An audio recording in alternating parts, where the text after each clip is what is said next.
This is my Gossip Girl review. In this video, I'll be reviewing episodes 1 through 4 and doing kind of a shallow dive into some of the characters we've been introduced to. And we all know at this point, with this Gossip Girl reboot, it's not on par with the original. I am open to it to see what it's trying to bring, so I will be dragging and complimenting some of the elements of the show.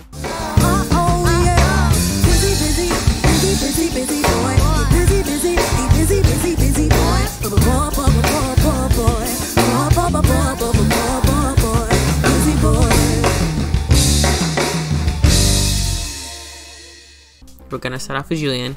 Julian Elizabeth Calloway. She's the queen bee at Constance, but here there's a twist. She's a queen with a heart. I feel like JC is the queen Serena was before she left for boarding school. Too bad we never got to see it, but there was a glimpse from it on the original series. So there's that. JC is the Serena of the show. She brings light to the gloom of the series. She tries to be optimistic. She's a supportive friend. And oh yeah, she has mommy issues. The things I admire about Julian, she is always trying to be a better person. She has morals, and it's nice to see in a world like this. I mean, she consoles her sister about her mother's death, and on multiple occasions, she's always coming at the end to make amends or make things better with her sister. My problem with Julian, though, is that she doesn't know who she is, so she flip-flops all over the place. She's a mean girl one second, a nice girl the next. It's too much. And when she was showing the Zoey hazing video, I wish she would have just stayed in her mess and at least be consistent. But no, she stops the video and does some lame ass cringy PSA I'm a bully speech. I'm a bully. What the fuck are you doing?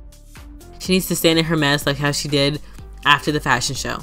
Julian definitely has abandonment issues, which leads her to being a people pleaser and her need to be liked. She's seeking that love externally, which is dangerous. She needs to love herself because her followers can't fill the hole she has in her heart. Her and Aki need a backbone. Now on to Zoya. She's a politically minded, outspoken newbie. She shakes things up for her sister when she comes in from Buffalo.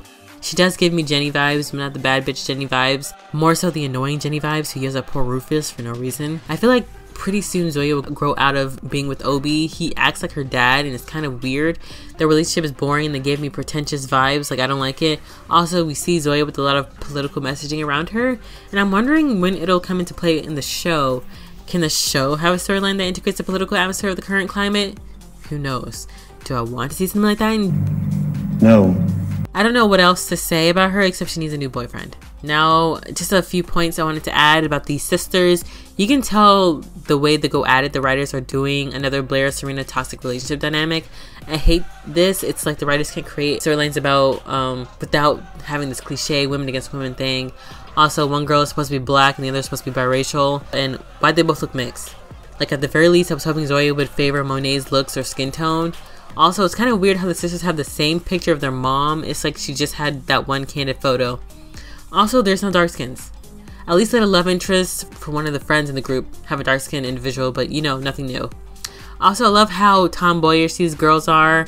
Like, they have a masculine kind of feel to their wardrobe. So I guess being raised by dads influenced their fashion a good bit. Okay, so that's enough of my little rants, I guess you could say. On to Audrey. Listen, I feel for Audrey. She's unapologetically her. She isn't afraid to be flawed and messy. From what we've seen so far, she has a pretty neglectful mom, and I'm assuming her dad is too. She's an overachiever. She's also a bit dramatic. I love it. Of all the characters, her and Monet remind me of Blair. She's certainly self-centered though. What's really interesting about her is how she is so brilliant, but when she is unstimulated, she becomes self-destructive. I believe the reason she slept with Max was because she was bored in her long-term relationship with Aki. I believe she still loves Aki romantically, but something is wrong in the sexual department. It's gone stale somehow. Now with Max, he's very stimulating. He's always up for a good time. There's never a dull moment with him, and that's why she slept with him. I'm rooting for a throuple situation. She has her romantic needs met with Aki, and her sexual needs met with Max. And Aki will have the same, and Max will have a support system. I'll dive more into that later on. And speaking of Aki, still don't know much about him. Let's Audrey walk all over him. Aki needs a backbone. He is too meek. When Max outed him out of the play, he DM'd him.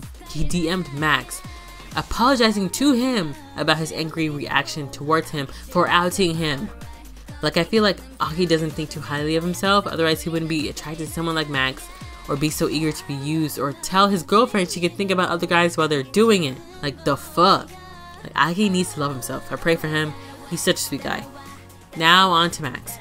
This man is a whole ass trash can, but he is entertaining to watch, and for that I'm grateful. He's one of the best things of the show. And his episode about his dad's fighting was pretty great.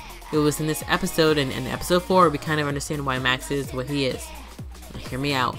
I think Max comes from an emotionally abusive household. The more masculine dad definitely seems like he's hard on Max and doesn't take accountability for anything. That's why Max is on drugs, to probably escape from whatever never-ending torture is at home, and also why he's allergic to committed relationships. He only deals with flings. Hopefully, if the throuple happens, he'll be in the committed relationship, but who knows. Also, I wanted to list down the reasons why Max is a trash human being. Number 1, he kept harassing his teacher. Number 2, he wanted to falsely accuse his said teacher of sexual misconduct. Number 3, used his teacher to suss out his dad. And number 4, outed Aki, this man should burn in hell. I'm sure there were more things, but these are the ones that really stood out for me, like this man needs help and love. All these kids need love. They're in trouble out here. The kids are not alright. Well, that's all for now, people. Please like, comment, subscribe, and thank you for watching. Bye-bye.